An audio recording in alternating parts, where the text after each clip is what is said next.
You ever have one of those days that start out normal, then suddenly you're in the middle of what feels like a bad reality show? Yeah, that was me on a Thursday afternoon.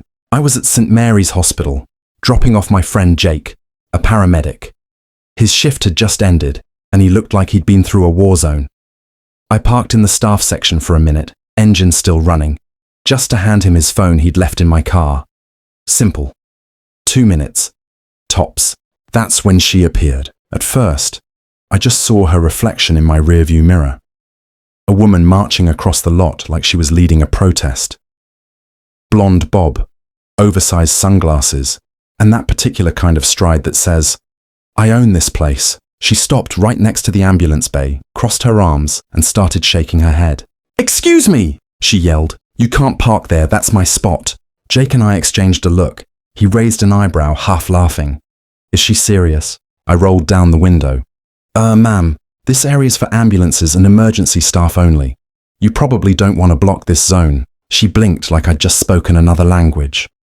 "I live across the street," she said, pointing toward a nearby condo complex.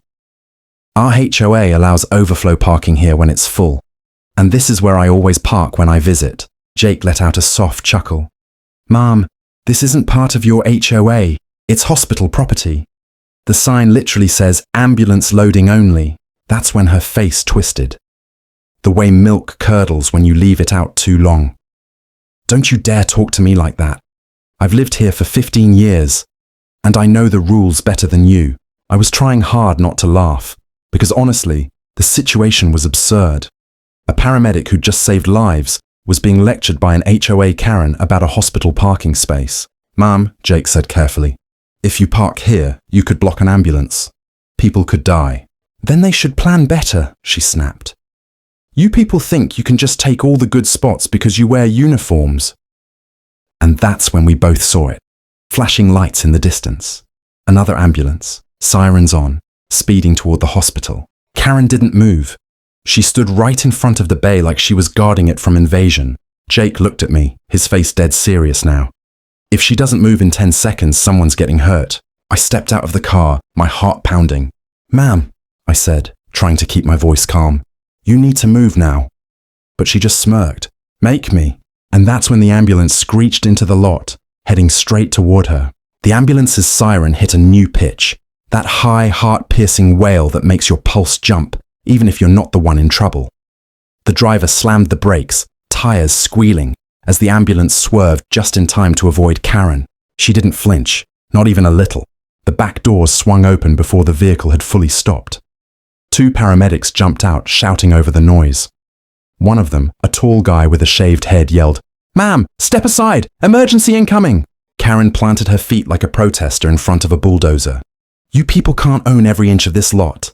I'm a resident of the community, and I have rights." I could feel my blood pressure spiking. Jake ran forward, waving his hands. "Karen, listen. This ambulance needs to unload a patient.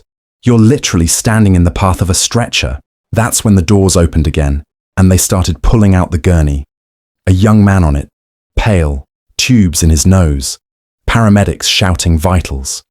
The whole thing felt like slow motion, and Karen actually stepped closer. "Excuse me, you can't just push your way through," she barked.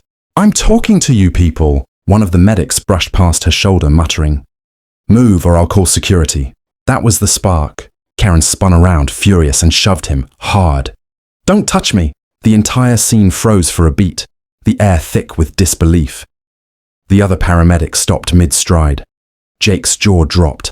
I swear, you could hear the echo of her shove more than the sirens.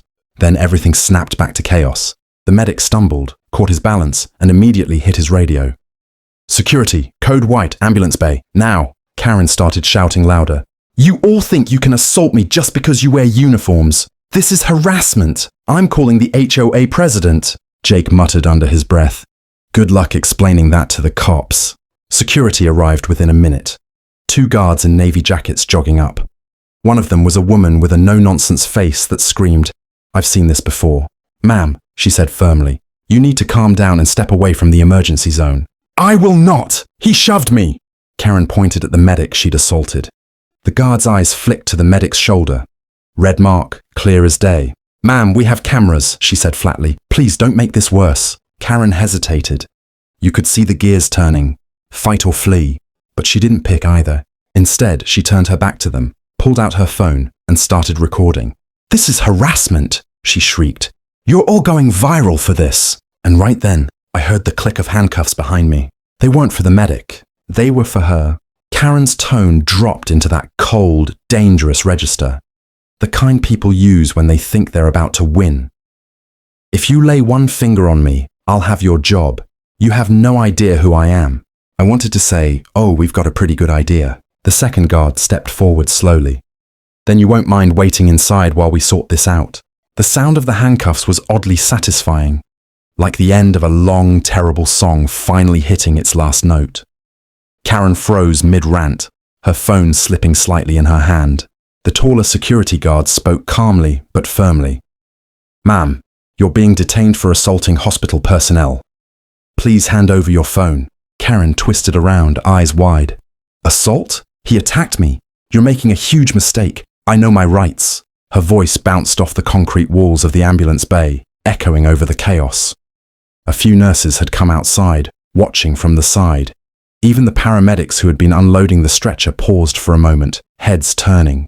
Jake stepped closer, his tone steady but sharp. You shoved a paramedic in the middle of a patient emergency, Karen. There's no HOA clause that covers that. Karen whipped her head toward him. Don't call me Karen. That's harassment. I almost laughed. Almost. The security guard sighed, signaling for backup. We've got this, sir. Please step back. Karen's phone was still recording. She aimed it directly at the guards. Look at this. They're arresting a taxpayer because I parked for 5 minutes. This is going straight to Facebook. Good, Jake muttered. Then you'll have the footage when your lawyer tells you how bad you messed up. I pulled him aside. Hey man, just let them handle it. But Karen wasn't done. As they guided her toward the curb, she screamed at the top of her lungs. I'm going to sue this entire hospital. You people think you're above the law, but I know people. That's when a voice from the paramedic bay cut through the noise. The young man they'd brought in on the stretcher, weak but awake, mumbling, Can someone shut her up? The nurses burst out laughing. Even the security guard smirked. Karen heard it and snapped. She tried to yank away from the officer holding her arm. You'll all regret this, she shouted, her voice cracking now. Her heel caught on the edge of the curb.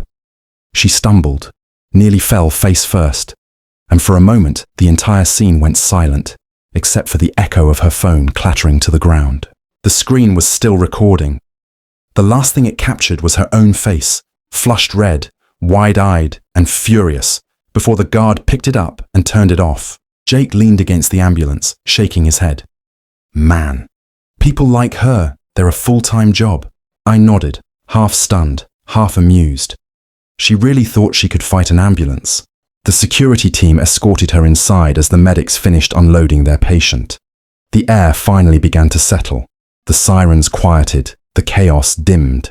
Then Jake's radio buzzed again. He looked at me, groaned and muttered, You won't believe this.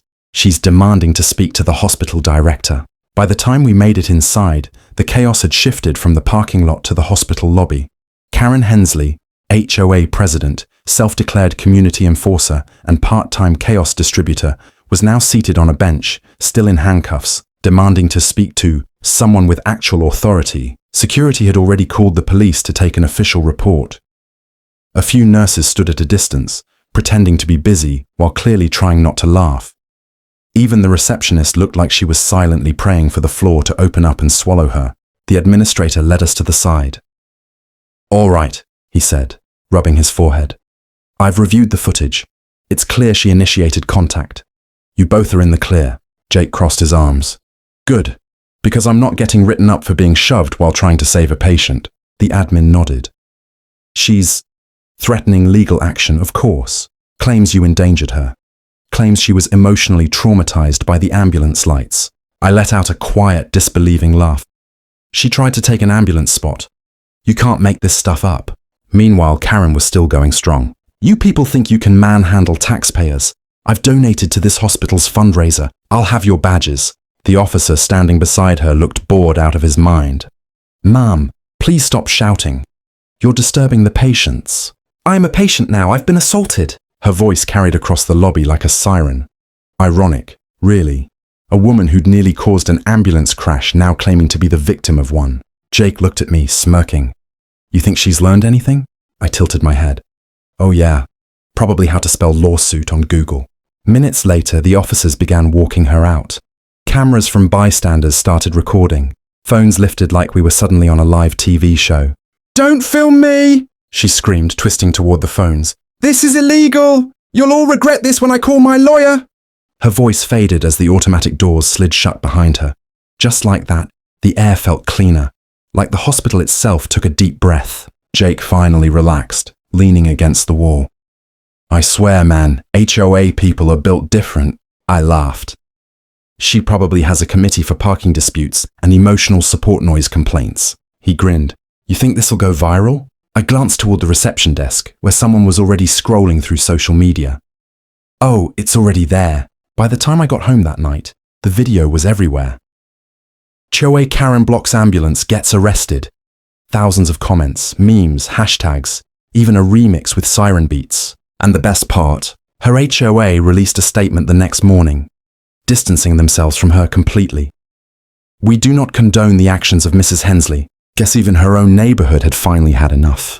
Jake texted me later that night.